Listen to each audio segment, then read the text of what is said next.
नमस्कार, आप देख रहे हैं प्राइम न्यूज और मैं हूं आपके साथ मोनिका गुप्ता। दहशत में यूपी की बेटी, जी हां, हाथरस की बेटी के साथ हुई दरिंदगी को लेकर देश भर में उबाल है। जगह जगह बेटी के इंसाफ के लिए प्रदर्शन किए जा रहे हैं। 14 सितंबर को हाथरस में हैवानों ने अपनी हैवानियत दिखाई। उसी 14 सितंबर को हाथरस की ही एक 6 साल की बेटी के साथ उसके मौसेरे भाई ने दरिंदगी को अंजाम दिया। आज वो 6 साल की मासूम जिंदगी से जंग हार गई। आए दिन यूपी में बलात्कारों की खबरें सामने आ रही हैं, जिसकी वजह से दहशत में हैं यूपी की बेटियां। देखिए रिपोर्ट।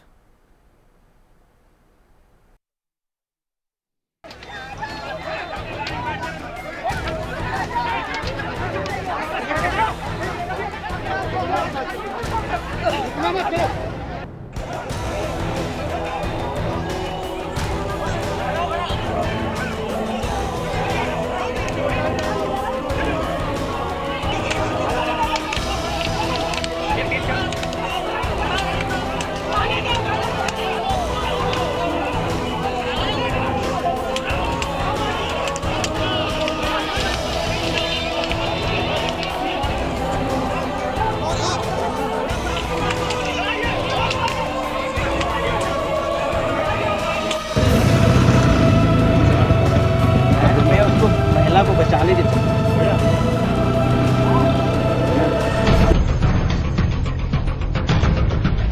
पूरा देश हाथरस की बेटी के साथ हुई हैवानियत से गुस्से में है।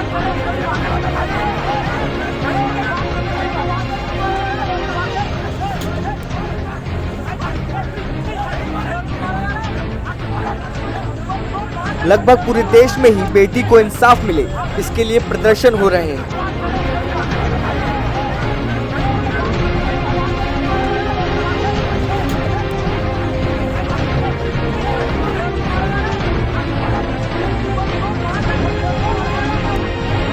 सभी सियासी पार्टियां हाथरस में डेरा जमाए बैठी हैं।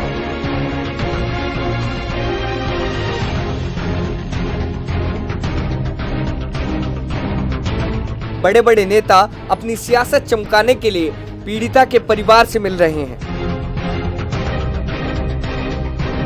लेकिन क्या आपको मालूम है, जिस दिन हाथरस की इस बेटी के साथ हैवानियत दिखाई गई, उसी 14 सितंबर को हाथरस की 6 साल की नन्ही बेटी के साथ भी एक वहशी ने वहशीपन दिखाया।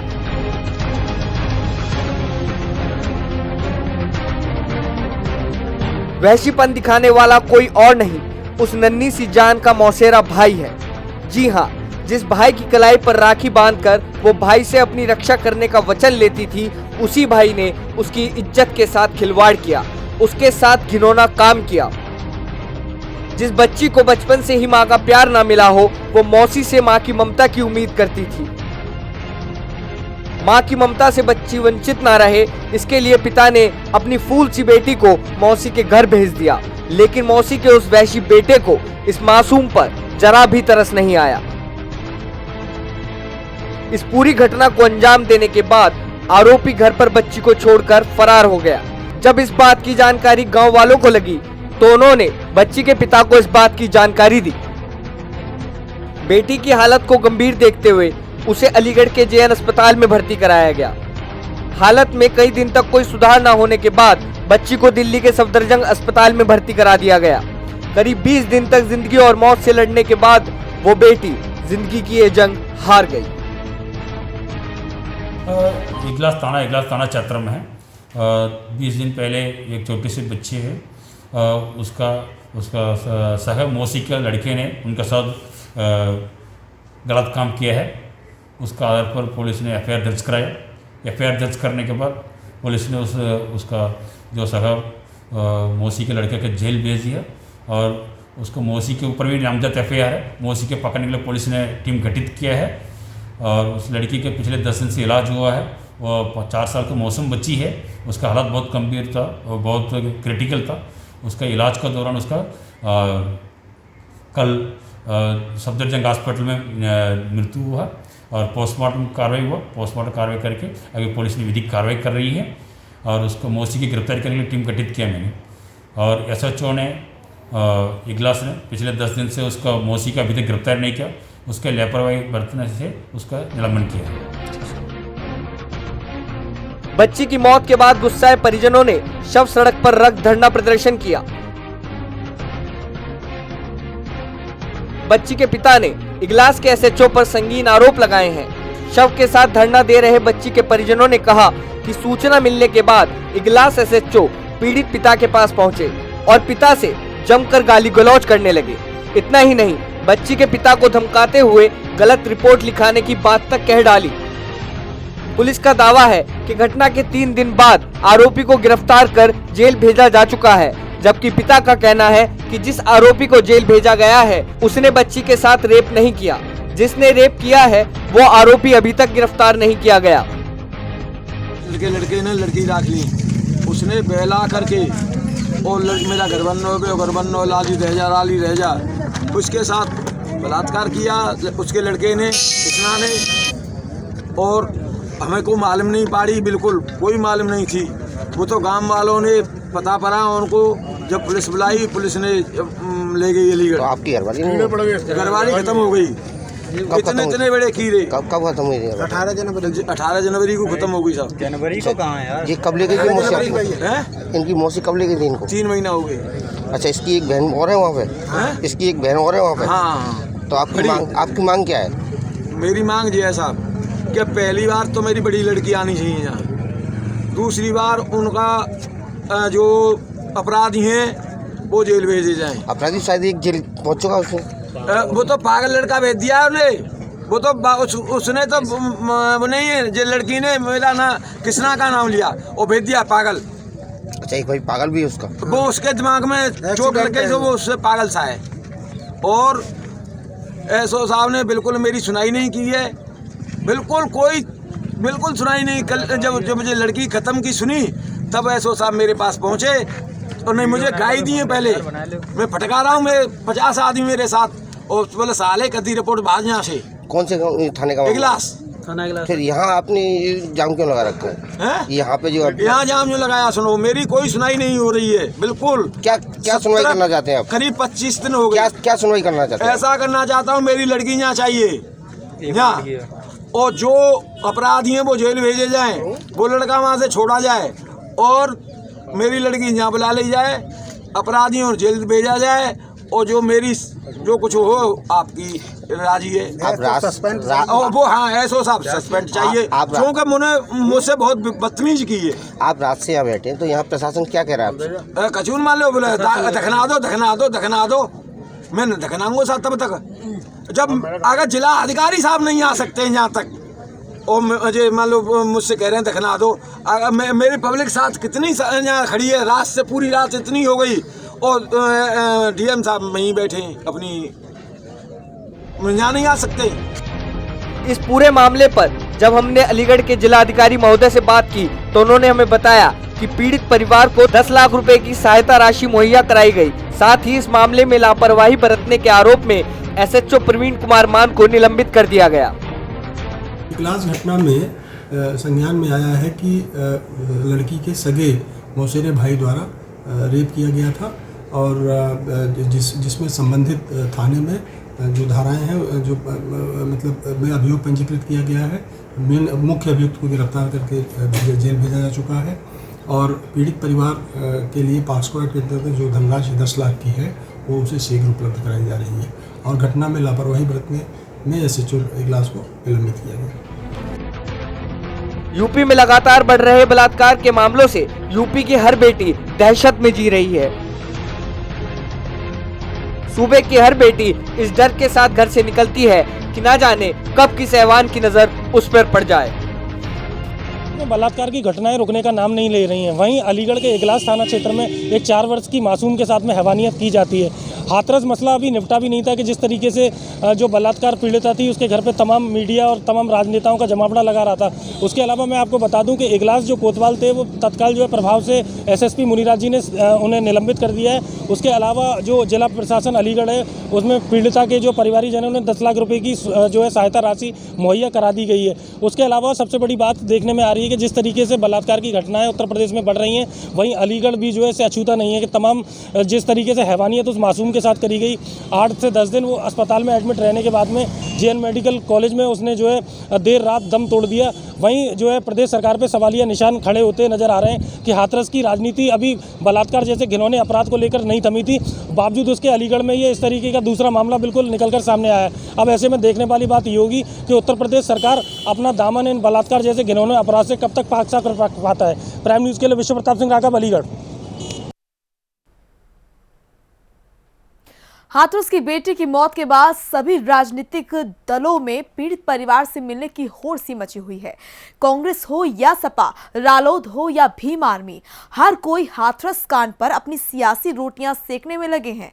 हाल ही में कई पार्टियों के नेता भी हाथरस पहुंचे। नेताजी के साथ हजारों की संख्या में पार्टी कार्यकर्ता भी मौजूद रहे।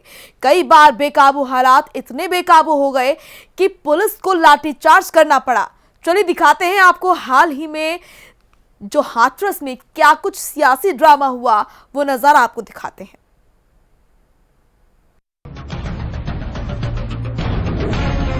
हाथरस की बेटी का दर्द बांटने या फिर यूं कहें कि सियासी रोटी सेकने के लिए हाल फिलहाल सभी राजनीतिक दल हाथरस की ओर बढ़े चले आ रहे हैं। कई नेता तो पीड़ित परिवार से मिल चुके हैं और कुछ आने वाले समय में मिलने वाले हैं। हालांकि पूरे गांव में पुलिस बल तैनात है ताकि किसी भी प्रकार की हिंसा न हो पाए, लेकिन कई बार नेताओं के साथ आई भीड़ बेकाबू होकर गांव में अंदर घुसने की कोशिश करती है और मजबूरन पुलिस को लाठीचार्ज करना पड़ता है।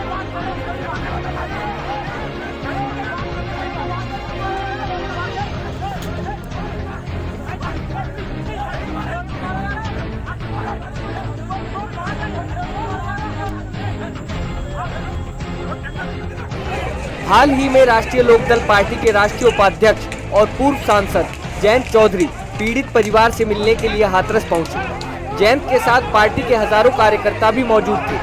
पुलिस ने सिर्फ जयंत को गांव में जाने की अनुमति दी। जयंत गांव में पहुंच भी गए, लेकिन जैसे ही जयंत ने पुलिस के बैरिकेड को पार किया तो कार्यकर्ता बेकाबू होकर बैरिकेड तोड़ गाँव में घुस गए। भीड़ को काबू में करने के लिए पुलिस को लाठी चार्ज करना पड़ा, जिसके शिकार जयंत चौधरी भी हो गए।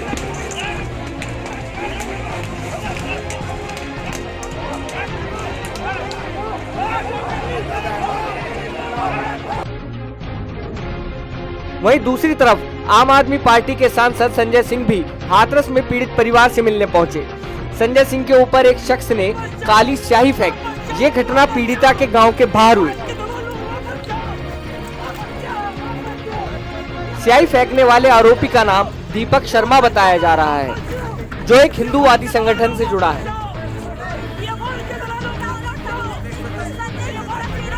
तस्वीरों में साफ देखा जा सकता है कि संजय सिंह गांव के बाहर मीडिया से बातचीत कर रहे हैं। इसी दौरान काली शर्ट पहने एक शख्स आता है और संजय सिंह पर काली स्याही फेंक देता है। आरोपी ने स्याही फेंकने के बाद नारे भी लगाए, जिसके बाद पुलिस ने शख्स को पकड़ लिया और आगे कार्रवाई शुरू कर दी। आरोपी का कहना है कि ये सब लोग PFI के एजेंट हैं जो यहाँ पर दंगा फैलाना चाहते हैं।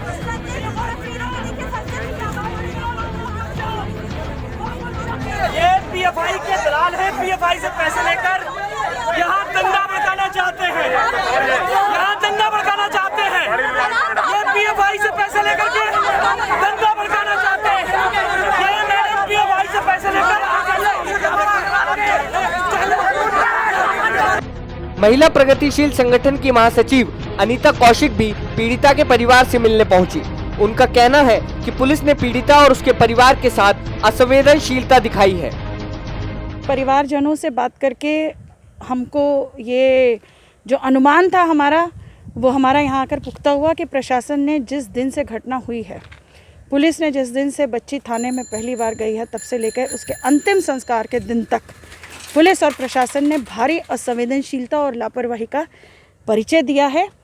और स्थिति ये है कि ये घटना एक बार फिर से साबित करती है कि योगी और मोदी के हिंदुत्व के राज में दलित महिलाएं सबसे निचले से भी निचले पायदान पर हैं। ये पूरा प्रकरण ये साबित करता है कि किस तरह से प्रशासन और पुलिस अपने संवैधानिक दायित्वों के निर्वहन में तो पीछे रहे ही रहे, साथ ही मानवीय संवेदनशीलताओं को, मानवता को जिस तरह से शर्मसार करने के उन्होंने उदाहरण दिए हैं, ये हैरानी की बात है कि इतने ज़बरदस्त, इतने सारे असंवेदनशील होने के परिचय देने के बाद भी डीएम हाथरस अभी तक अपने पद पर मौजूद हैं और योगी सरकार जो है अभी उनको उनके पद पर बना के रखे हुए हैं। हम यह मांग करते हुए कि पूरे प्रकरण की वैज्ञानिक दिन प्रतिदिन जांच होनी चाहिए और उसको कोर्ट के द्वारा निगरानी में कोर्ट मॉनिटर्ड इंक्वायरी होनी चाहिए। इस पूरे परिवार की सुरक्षा की व्यवस्था, पूरे परिवार की प्रोटेक्शन होनी चाहिए। इस सवाल को लेकर के इस बच्ची के लिए न्याय की मांग जो दिल्ली के अंदर, जो पूरे देश के अंदर तमाम महिला संगठन, जनवादी अधिकार संगठन उठा रहे हैं, उस लड़ाई को संघर्षों के द्वारा आगे बढ़ाया जाएगा ताकि इस बच्ची को भी न्याय मिल सके। महिला फेडरेशन की महासचिव आनी राजा ने भी हाथरस पहुंचकर पीड़ित के परिवार से मुलाकात की। उन्होंने प्रशासन की नाकामयाबी को लेकर जमकर निशाना साधा। देखो, निंदनीय, ये सिर्फ निंदनीय नहीं है, ये दिखा रहे कि प्रशासन का जो नाकामयाबी दिखा रही है, क्योंकि ये पहला जो इस सरकार के काल में पहली बार नहीं है और इसके बाद भी घटना लगातार आपकी मीडिया में भी आया है, घटना घट चुकी है। तो ये क्या दिखा रहे, ये बात ये दिखा रहे कि इस राज्य के अंदर जो महिला की सुरक्षा और पशुओं की सुरक्षा के नाम पे वोट लेके सत्ते पे आई है जो योगी आदित्यनाथ सरकार, ये या तो महिला का सुरक्षा दे पा रहे या पशुओं की सुरक्षा दे पा रहे, ये दिखा रहे। क्या नाम है सर आपका और कहाँ से आप आए हैं? हम पंजाब से आम आदमी पार्टी के मैं नेता विपक्ष हूँ। ये हमारे साथ एमएलए साहबान हैं, सभी एमएलए साहबान उस परिवार के साथ हम उनके दुख का प्रकट करने आए हैं, उनके परिवार के साथ मिलके आए हैं। कहीं ना कहीं बहुत ही दुखदायी घटना वापरी है, देश में बहुत ही शर्मसार करने वाली कहीं ना कहीं सर हाथरस प्रशासन और पुलिस पे लगातार जो है सीधे तौर पे कहा जाए कि पीड़ित परिवार पे दबाव बनाने का प्रयास कर रहे थे या कहीं ना कहीं प्रशासन की लापरवाही रही है, क्या कहेंगे इसके लिए? देखिए, प्रशासन ने आज भी इस इलाके को जो है पुलिस छावनी में तब्दील किया हुआ है। हम लोग चुने हुए विधायक हैं, हमें भी जो पैदल जाना पड़ रहा है, हमारे भी पाबंदियाँ लगा दी गई है। पर लेकिन मैं समझता हूँ कि योगी की सरकार जो है, मोदी और योगी की सरकार जो नारा क्या था इनका, बेटी बचाओ बेटी पढ़ाओ, अब क्या हो रहा है, ये आप खुद बेटियों को मार रहे हैं, बेटियों को कत्ल कर रहे हैं, बेटियों के रेप कर रहे हैं। ये सीधे सीधे दोष इन पे हैं, क्योंकि इन लोगों ने जो टाइम पे कार्रवाई की होती, टाइम रहते कार्रवाई किया होता तो मैं समझता ये घटना ना वापरती। कितने दिन FIR नहीं हुई, कितने दोषियों को नहीं पकड़ा गया। सो हमारी बड़ी स्पष्ट मांग है कि इस मामले की जाँच की निगरानी सुप्रीम कोर्ट के प्रेजेंट जो मौजूदा जज है वो करें। उसके अलावा सर जो तमाम जैसे तमाम पार्टियां सर आ रही हैं, आम आदमी पार्टी भी आज पहुंची है, आपके जो सांसद हैं वो भी यहाँ पे आए हैं, तो पीड़ित परिवार से मिले तो पीड़ित परिवार ने कुछ बताया कि किस तरह की ज्यादतियाँ उसके साथ में हुई हैं। पीड़ित परिवार की जो मदर थी, जो माता थी उस बच्चे की, उसने बताया कि मैंने अपनी भीख मांगी, मैंने प्रशासन से, मैंने योगी सरकार से, मैंने मोदी सरकार से भीख मांगी कि अंतिम समय पे मेरी बच्ची का मुझे चेहरा तो दिखा दो, ऐसी बातें कर रहा। पूरा परिवार तो बहुत विचलित था। उसके फादर ने बोला कि हमें अपना ये पुलिस ने, यूपी पुलिस ने घर में बंद कर दिया और मेरी बेटी का यहाँ पे संस्कार कर दिया और लास्ट टाइम तक बेटी को देखने तक नहीं दिया। इससे पता चलता है कि योगी और मोदी की सरकार कितनी जो लोगों के विरोधी सरकार है। आपकी पार्टी की तरफ से कोई पीड़ित परिवार को आश्वासन या कोई आर्थिक मदद?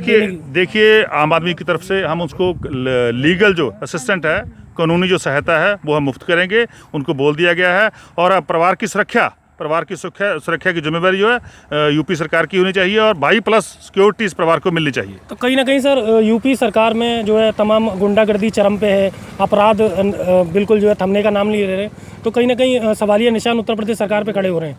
पूरी उत्तर प्रदेश सरकार ऐसे लग रहा है यहाँ की गुंडों की सरकार हो, यहाँ कोई कानून का राज नहीं है, यहाँ जंगल राज है। ऐसे लग रहा है, हम आ रहे हैं देखते हैं कि यहाँ किसी बीजेपी की सरकार का राज, यहाँ तो गुंडों का राज है और जंगल राज है।